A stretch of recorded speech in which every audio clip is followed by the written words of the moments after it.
Bismillahirrahmanirrahim. Assalamu alaikum.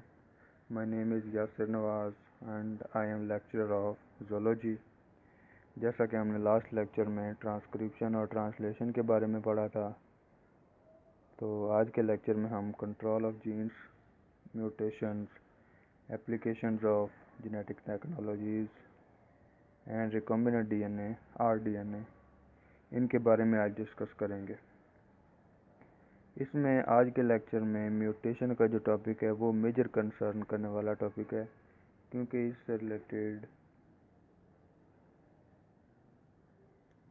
CSS के paper में questions आ जाते हैं, like right note on mutations.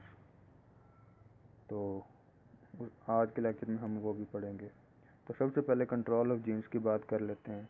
इसमें पहली टर्म है ओप्रोन्स। ओप्रोन्स क्या होते हैं?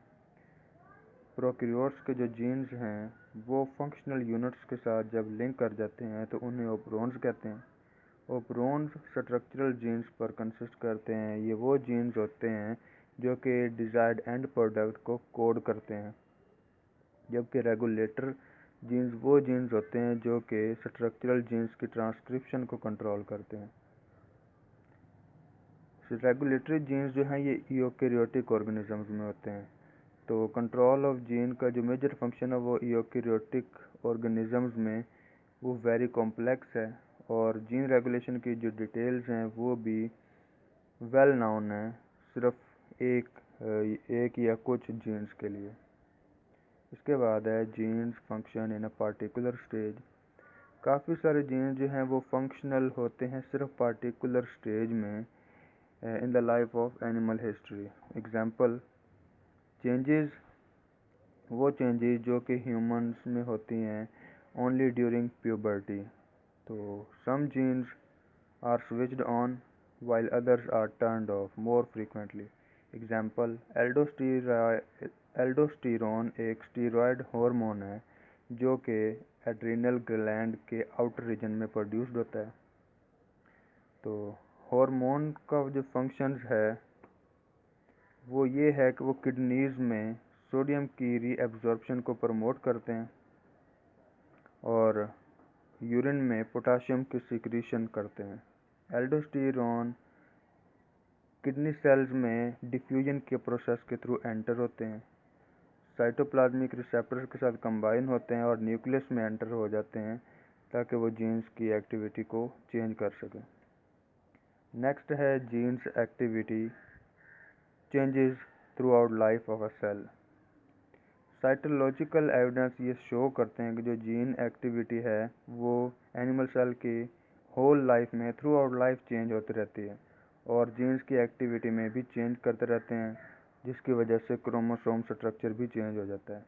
इन एडिशन काफ़ी सारे एनिमल्स में फॉर मोर डीएनए प्रेजेंट होता है उनके सेल्स के न्यूक्लियस में, ताकि वो तमाम प्रोटीन्स को कोड कर सकें। उनमें से कुछ एक्स्ट्रा डीएनए रेगुलेटरी जीन्स पर कंसिस्ट करते हैं। तो ये था कंट्रोल ऑफ जीन्स के बारे में। 2-3 टर्म्स थी वो हमने पढ़ ली हैं। नेक्स्ट है म्यूटेशंस। म्यूटेशंस में हम पहले पॉइंट म्यूटेशंस को देखेंगे। इसकी 3 आगे काइंड्स हैं: silent mutations, missense mutations and frame shift mutations. तो म्यूटेशंस क्या होते हैं? जेनेटिक मटेरियल जो है वो एवोल्यूशनरी चेंज में यूज़ होता है। तो म्यूटेशंस वो होती हैं जीन्स और क्रोमोसोम्स के स्ट्रक्चर में जो चेंज आता है उसे म्यूटेशन का नाम दिया जाता है। क्रोमोसोम नंबर में और जो स्ट्रक्चर में चेंजेस आती हैं वो हम पहले पढ़ चुके हैं। पॉइंट म्यूटेशंस क्या होते हैं? ये वो चेंजेस होते हैं जो कि न्यूक्लियोटाइड सीक्वेंसेस में चेंजेस आती हैं, और इसके रिजल्ट में न्यूक्लियोटाइड्स या तो रिप्लेस हो जाते हैं या डिलीट हो जाते हैं या ऐड हो जाते हैं। क्योंकि म्यूटेशन जो है ये एक रैंडम इवेंट है, ऑल्दो कुछ एनवायरमेंटल फैक्टर्स जो हैं वो म्यूटेशन रेट्स को चेंज करते हैं। ये प्रिडिक्ट करते हैं कि जीन्स जो हैं वो अफेक्टेड हुए हैं या नहीं हुए। कुछ म्यूटेशंस अननोटिस्ड होती हैं और और इवन बेनिफिशियल होती हैं। आगे हम काइंड्स को देख लेते हैं। काइंड्स में म्यूटेशन, साइलेंट म्यूटेशन है, नेक्स्ट मिससेंस म्यूटेशन है और नेक्स्ट फ्रेम शिफ्ट म्यूटेशन है। तो सबसे पहले हम साइलेंट म्यूटेशन को देख लेते हैं। Changes in nucleotide sequences, just nucleotide sequences में चेंजेस होती हैं, not change in protein function and structure. जबकि प्रोटीन के स्ट्रक्चर और फंक्शन में कोई भी चेंज नहीं होता, तो इसे हम साइलेंट म्यूटेशंस कहते हैं।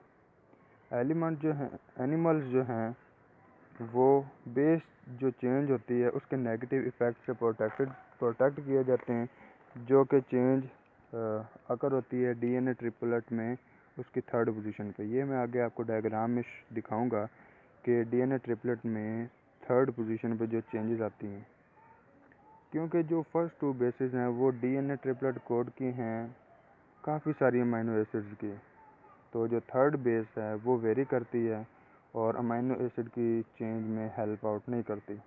यहाँ पे आगे मैं डायग्राम दिखाता हूँ। ये डायग्राम है। फर्स्ट पे साइलेंट म्यूटेशन के नीचे देखें, पहले टू बेसिस जो हैं वो अनटच हैं और जो थर्ड बेस है वो चेंज है, ठीक है। फिर वापस आते हैं, अब हम मिससेंस म्यूटेशन के बारे में पढ़ते हैं। ये म्यूटेशंस वो होती हैं जो कि न्यूक्लियोटाइड्स को चेंज करती हैं और इसके रिज़ल्ट में सिंगल अमाइनो एसिड जो है वो चेंज हो जाते हैं और इसे मिससेंस म्यूटेशन कहते हैं। जो बेस चेंजेस है वो फर्स्ट या सेकंड पोजीशन में चेंज आता है डीएनए के कोड में, और समटाइम्स जो है बेस चेंजेस थर्ड पोजीशन में भी हो सकती है। दो तरह की मिससेंस म्यूटेशंस होती है। फर्स्ट है कंजर्वेटिव म्यूटेशन। ये डीएनए और आरएनए के सीक्वेंस में चेंज होता है, जिसकी वजह से अमाइनो एसिड अपने ही सिमिलर अमाइनो एसिड के साथ रिप्लेस हो जाता है। तो ये कंजर्वेटिव है इस सेंस में कि ये कोई रेडिकल चेंज नहीं है। एग्जांपल, ये तमाम प्रोटीन की जो प्रोडक्शन है उसको स्टॉप कर देता है। सेकंड है नॉन कंजर्वेटिव म्यूटेशंस। ये अमाइनो एसिड के चेंज में हेल्प करता है, जो कि जिसके डिफरेंट प्रॉपर्टीज़ हैं वाइल्ड टाइप से। This result in an amino acid change. जो इसका रिजल्ट होता है वो अमाइनो एसिड की चेंजेस अमाइनो एसिड इसके रिजल्ट में बनता है। तो इसके रिजल्ट में भी ऑर्गेनिजम्स में डिजीज़ हो सकती हैं। आगे डायग्राम में आप देख सकते हैं कि मिससेंस म्यूटेशंस में फर्स्ट या सेकंड या थर्ड कोई भी इसमें चेंजेस आ सकती हैं। तो इसमें मेनली कंजर्वेटिव में सेकंड कोड जो है वो चेंज हुआ है, नॉन कंजर्वेटिव में भी सेकंड कोड चेंज हुआ है, ठीक है। नेक्स्ट वन है फ्रेम शिफ्ट म्यूटेशंस। वो म्यूटेशंस जो कि प्रोटीन्स के स्ट्रक्चर में चेंज करती हैं या तो बेस के एडिशन और डिलीशन में, तो इस म्यूटेशन को फ्रेम शिफ्ट म्यूटेशन कहते हैं। एडिंग और डिलीटिंग जो है ये causes all codons after the change to be misread. Next है causes of mutations. Causes of mutations में हम सबसे पहले स्पॉन्टेनियस म्यूटेशंस को देखेंगे, फिर केमिकल म्यूटेशंस को देखेंगे, फिर इलेक्ट्रोमैग्नेटिक एंड न्यूक्लियर रेडिएशंस को देखेंगे, फिर डीएनए रिपेयर मैकेनिज्म्स को देखेंगे। स्पॉन्टेनियस म्यूटेशंस में काफ़ी सारे म्यूटेशन जो हैं वो स्पॉन्टेनियस हैं, क्योंकि इनका कोई यकीनी वजह नहीं है। इसके रिज़ल्ट में जो बेस पेयरिंग में एरर्स आ जाती हैं। जब रेप्लिकेशन हो रही होती है तो बेस पेयर्स बन रहे होते हैं तो उनमें एरर्स आ जाती हैं, जिसकी वजह से स्पॉन्टेनियस म्यूटेशंस हो जाती हैं और इसके रिज़ल्ट में substitution of one base pair for another. दूसरे बेस पेयर के लिए ये बेस पेयर को सब्स्टिट्यूट कर दिया जाता है। सेकंड है chemical mutations. Variety of mutagenic agents जो है वो म्यूटेशन रेट्स को अफेक्ट करती है। काफ़ी तादाद में जो केमिकल्स हैं वो इंडस्ट्रीज़ और केमिकल और साइंस लेबॉर्ट्रीज़ में यूज़ किए जाते हैं और उनको म्यूटेजेंस कहा जाता है। उनमें 5-ब्रोमो डिऑक्सियोरिडीन और नाइट्रस एसिड को यूज़ किया जाता है। तो 5-ब्रोमो डिऑक्सियोरिडीन कुछ केमिकल्स ऐसे हैं लाइक दिस, इनका सिमिलर स्ट्रक्चर है नॉर्मल डीएनए बेसिस से, लेकिन ये पेयर इनके साथ बनाते हैं ड्यूरिंग रेप्लिकेशन और बेस सब्सटीट्यूशन करते हैं। अदर केमिकल्स जो हैं वो बेसिस का जो स्ट्रक्चर है उसको चेंज कर देते हैं। नाइट्रस एसिड जो है HNO2 इसका मॉलिक्यूलर फार्मूला है। ये एक पावरफुल म्यूटेजन है। ये adenine to guanine like compounds को कन्वर्ट करता है और रेप्लिकेशन के बाद AT बेस पेयर बना देता है जो कि GC बेस पेयर से चेंज होता है। उसके बाद है electromagnetic and nuclear radiations. Electromagnetic radiations like UV ultraviolet light, X-rays और गामा रेज, और न्यूक्लियर रेडिएशंस में अल्फ़ा और बीटा पार्टिकल्स, प्रोटॉन्स और न्यूट्रॉन्स, ये तमाम जो है ये म्यूटाजेनिक है। अल्ट्रावायलेट लाइट सन से ये एपिडर्मल सेल लेयर्स में इजीली पेनिट्रेट कर देती है और बेस सब्स्टिट्यूशन का सबब बनती है सेल्स के DNA में, और इस वजह से स्किन कैंसर भी हो सकती है। DNA repair mechanisms. Fortunately cells में DNA पेयर मैकेनिज्म भी प्रेजेंट होता है। वो इसलिए कि जो डैमेज होता है उसको रिपेयर किया जा सकता है विदाउट डेट्रीमेंटल इफ़ेक्ट्स। रिपेयर का जो मैकेनिज्म है उसमें एंजाइम सिस्टम्स इन्वॉल्व होते हैं जो कि बेस चेंज को डिटेक्ट करते हैं by comparing altered strand to the complementary strand, और उसको कट आउट करते हैं और उसकी जो रिप्लेस करते हैं अल्टर्ड बेस के साथ।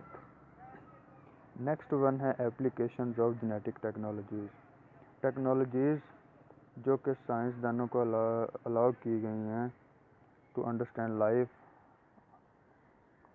तो आजकल वो लाइफ को मैनिपुलेट करने में इन्वॉल्व की जा रही हैं, यूज़ की जा रही हैं। काफ़ी सारे साइंटिस्ट और मैनी ले पर्सन्स इस बात से एग्री हैं कि जो टेक्नोलॉजीज़ हैं उनका क्वालिटी ऑफ लाइफ को इम्प्रूव करने के लिए बहुत ही ग्रेट पोटेंशियल, बहुत ही इम्पोर्टेंट रोल प्ले कर रहे हैं। Example, scientist can now assay individuals for some genetic abnormalities before birth, के साइंटिस्ट ये भी आइडेंटिफाई कर सकते हैं कि बिफोर बर्थ जो जेनेटिक एबनॉर्मेलिटीज़ आती हैं उनको भी आइडेंटिफाई कर सकते हैं। कुछ एबनॉर्मेलिटीज़ जो कि पेरेंट्स के जीनोम में हिडन होते हैं उनको भी आइडेंटिफाई कर सकते हैं। फर्टिलाइजेशन को कंट्रोल कर सकते हैं और DNA मैनिपुलेट कर सकते हैं। मैनिपुलेशन ऑफ DNA किस तरह होती है कि preparation of an electrophoretic gel for analysis of nucleic acids के एनालिसिस के लिए इलेक्ट्रोफोरेटिक जेल्स की प्रेपरेशन होती है। जेल इलेक्ट्रोफोरेसिस के एनालिसिस में determination of DNA base sequences में इन्वॉल्व होती हैं। Hybridoma cells to be used in the production of monoclonal antibodies are stored at 34 degrees Celsius. Purification of product by column chromatography, जो products होते हैं उनकी purification की जाती है, वो कॉलम क्रोमेटोग्राफी एक टेक्निक है, उसको यूज़ करके interferon production is in a large fermenter में इंटरफेरॉन की प्रोडक्शन की जाती है। इसके बाद आज का लास्ट टॉपिक जो है वो recombinant DNA। Recombinant DNA technologies को हम RDNA भी कहते हैं। ये क्या है, इस प्रोसेस में क्या इन्वॉल्व है कि इनकॉर्पोरेशन ऑफ ह्यूमन और अदर DNA इनटू बैक्टीरिया, के बैक्टीरिया में ह्यूमंस का जो DNA या दूसरा DNA इंसर्ट किया जाता है, और ये उम्मीद रखी जाती है कि सेल्स जो हमें डिज़ायर्ड प्रोटीन्स प्रोवाइड करेंगे। एग्जांपल, ग्रोथ हार्मोन जो हैं वो यूज़ किए जाते हैं। ड्वार्फिज्म एक डिजीज़ है जिसमें छोटा कद होता है, तो ग्रोथ हार्मोन को यूज़ किया जाता है इसको ट्रीट करने के लिए, और ये रिकम्बिनेंट डीएनए टेक्निक्स प्रोड्यूस करती हैं आजकल। रिकम्बिनेंट डीएनए टेक्निक्स जो हैं डिफ़र करती हैं, वेरी करती हैं वेदर के मतलब interest is in producing a protein और प्रोकैरियोटिक और यूकैरियोटिक ओरिजिन। उसके बाद टेक्निक्स हैं फॉर प्रोकैरियोट्स एंड यूकैरियोट्स। पहले हम पढ़ते हैं टेक्निक्स फॉर प्रोकैरियोट्स। इसमें वेक्टर को देखेंगे क्या होता है, plasmids, transcription enzymes, DNA ligase, bacteria having plasmids with desired genes, and technique for isolating bacteria with desired genes. तो सबसे पहले वेक्टर को देखते हैं। ये एक कैरियर होता है जिसे वेक्टर कहते हैं। ये रिक्वायर्ड होता है फॉरेन डीएनए को इनकॉर्पोरेट करने के लिए बैक्टीरिया में। तो वेक्टर की एक काइंड प्लाज्मिड है। प्लाज्मिड क्या होते हैं, ये स्मॉल और एक्स्ट्रा क्रोमोसोमल सर्कल्स होते हैं डीएनए के, जो कि बैक्टीरिया में नेचुरली प्रेजेंट होते हैं। ये इंडिपेंडेंटली रेप्लिकेट होते हैं बैक्टीरियल क्रोमोसोम से, और इनको जेल इलेक्ट्रोफोरेसिस के मेथड के थ्रू आइसोलेट किया जाता है और दोबारा इनको बैक्टीरिया में इनकॉर्पोरेट कर दिया जाता है एक कैल्शियम एनरिच्ड मीडियम को यूज़ करते हुए। क्योंकि जो प्लाज्मिड्स हैं ये सेल्फ रेप्लिकेटिंग हैं, many copies of engineer plasmids को जो जनरेट करते हैं ये हर बैक्टीरिया सेल में प्रेजेंट होते हैं। इसके बाद रेस्ट्रिक्शन एंजाइम है, ये यूज़ किया जाता है प्रोकैरियोटिक डीएनए को आइसोलेट करने के लिए, ताकि डीएनए की जो फ्रैगमेंट्स उनको कट किया जा सके इस एंजाइम्स के यूज़ करते हुए। इस तरह का सेम जो एंजाइम है वो प्लाज्मिड को ब्रेक करने के लिए, क्लीव करने के लिए यूज़ किया जाता है। जब प्लाज्मिड डीएनए और डीएनए फ्रैगमेंट्स मिक्स्ड हो जाते हैं आपस में, तो enzyme ligase, DNA ligase enzyme use किया जाता है, तो फ्रैगमेंट्स और डीएनए प्लाज्मिड जो हैं वो आपस में ज्वाइन हो जाते हैं। ये मैं आगे आपको डायग्राम में भी दिखाता हूँ। Plasmids then can be reincorporated into bacteria.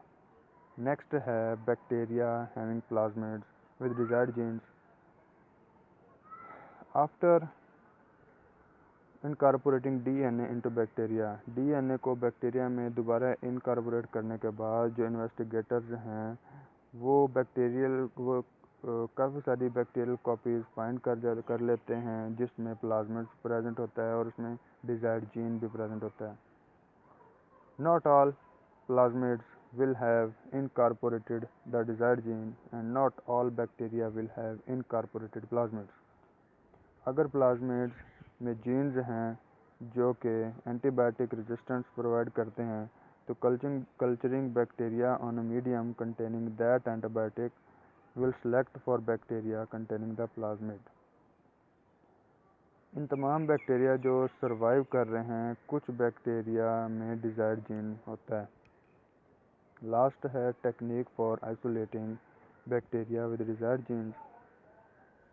एक टेक्निक बैक्टीरिया को आइसोलेट करने में इन्वॉल्व होती है, ये mRNA को आइसोलेट किया जाता है from a cell culture, actively synthesizing the desired protein and incorporating a radioactive label into that mRNA।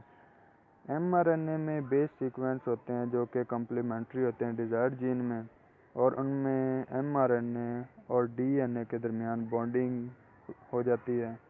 ये प्रोसीजर बैक्टीरियल कॉलोनीज़ को स्पेशल फ़िल्टर पेपर में ट्रांसफ़र करने के लिए यूज़ किया जाता है। फ़िल्टर पेपर को ट्रीट किया जाता है अल्कली के साथ ताकि डीएनए का जो स्ट्रैंड है उसको सेपरेट किया जा सके, और फ़िल्टर पेपर को फ्लूडिंग दी जाती है विद लेबल mRNA। तो फ़िल्टर पेपर जो है अब उसको फोटोग्राफिक फिल्म पर रखा जाता है। फ़िल्टर पेपर को रखने के बाद हाइब्रिडाइज्ड डीएनए या mRNA है वो फिल्म पर एक्सपोज किया जाता है। बैक्टीरियल कॉलोनी आइडेंटिफाई की जाती हैं जिनमें डिजायर्ड जीन्स होते हैं। तो अब बैक्टीरिया जो होता है कॉलोनी से वो कल्चर्ड हो जाता है और and their protein product recovered. तो ये होल प्रोसेस प्रोकैरियोट्स में होता है। तो ये डायग्राम आप देख सकते हैं कि एक सेल ह्यूमन सेल है, एक बैक्टीरियल सेल है।